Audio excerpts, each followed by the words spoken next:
Elle trône majestueusement sur le bord de la rivière, au cœur de Wisconsin Rapids, et fut un temps la plus grosse papeterie au monde.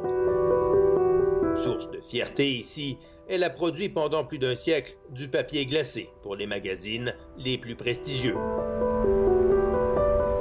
Mais à la fin du mois dernier, le cœur de Wisconsin Rapids a cessé de battre. 900 employés se sont retrouvés à la rue presque du jour au lendemain.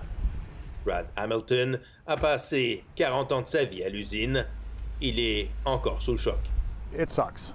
Let me tell you, it sucks. And it sucks worse. You know, I've got 40 years in. It sucks worse for the kids that are 10, 15 years. They got no place, you know, what are they going to do, where are they going to go? Syndicaliste, Brad blâme les autorités pour leur mauvaise gestion de la crise.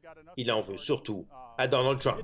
If you get off that stupid Twitter, shut his mouth once in a while and do his job. I just don't get it. You know, you sit there and he whines about every other people. I don't want to hear that. Tell me what you're going to do.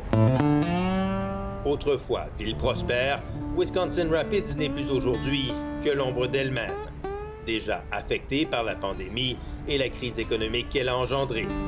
La fermeture de l'usine et le coup de grâce. Elle marque la fin d'une époque pour des générations d'habitants de la région, comme pour Chad Stelmacher, aujourd'hui sans emploi, après 30 ans à la papeterie. It is a huge blow. It's not only to the paper mill, but to the whole state, because it encompasses the loggers, the truck drivers, so it has a trickle-down effect. Hundreds of millions of dollars impact. L'industrie du bois et du papier, c'est l'un des premiers employeurs au Wisconsin. Une économie de 28 milliards de dollars qui fait vivre près de 100 000 personnes.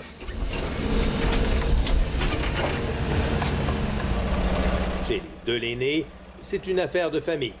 Laura a repris récemment la compagnie forestière fondée par son père il y a près de 50 ans. Une entreprise qu'elle a profondément transformée, n'hésitant pas à investir des millions de dollars pour acquérir de la machinerie ultramoderne. Mais avec la fermeture de la papeterie, elle perd l'un de ses plus gros clients. Et se retrouve aujourd'hui avec des tonnes de bois invendus, des dettes importantes et une dizaine d'employés qu'elle va peut-être devoir licencier. Difficile d'être optimiste dans ces conditions. It's much bigger than that. There's the 900 people that are going to lose their jobs, which in turn is going to affect everything in the Wisconsin Rapids area, from a grocery store to the gas station, you know. I mean, people aren't Mais comme bien des républicains, Laura n'attend pourtant rien des autorités. The government can't bail you out of everything. That's not their job. Le Wisconsin est ce qu'on appelle un État clé, un État pivot. Les gens ici ont soutenu Barack Obama en 2008 avant de voter pour Donald Trump 8 ans plus tard. Récupérer cet État est donc crucial pour les démocrates s'ils veulent pouvoir l'emporter en novembre. For Wisconsin, Biden by a hair. Les sondages favorisent aujourd'hui Joe Biden, mais selon le politologue John Blakeman, ce n'est pas gagné d'avance. You know, the public opinion polling that I'm looking at right now statewide doesn't indicate a real shift in the electorate one way or the other.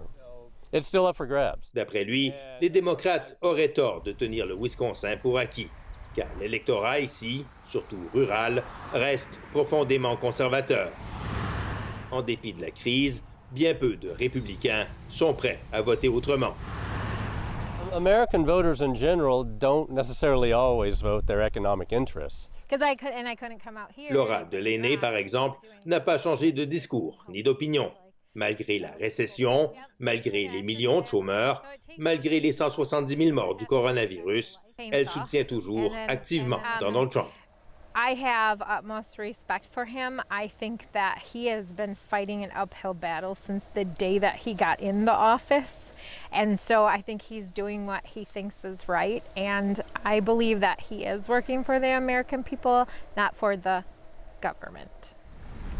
Aujourd'hui, sans emploi, sans avenir, dans une région sinistrée, Chad Stelmacher reste lui aussi fidèle au président Trump. They blame Trump for everything. I mean, it don't matter if a window breaks, it's Trump's fault. They don't like his character, attitude. Is he a popular guy? No, he's not a popular guy, but I think he meant well. Pour Brad Hamilton, en revanche, pas question de voter Trump. et il implore aujourd'hui le Parti démocrate de ne pas répéter l'erreur de la dernière élection en négligeant le Wisconsin.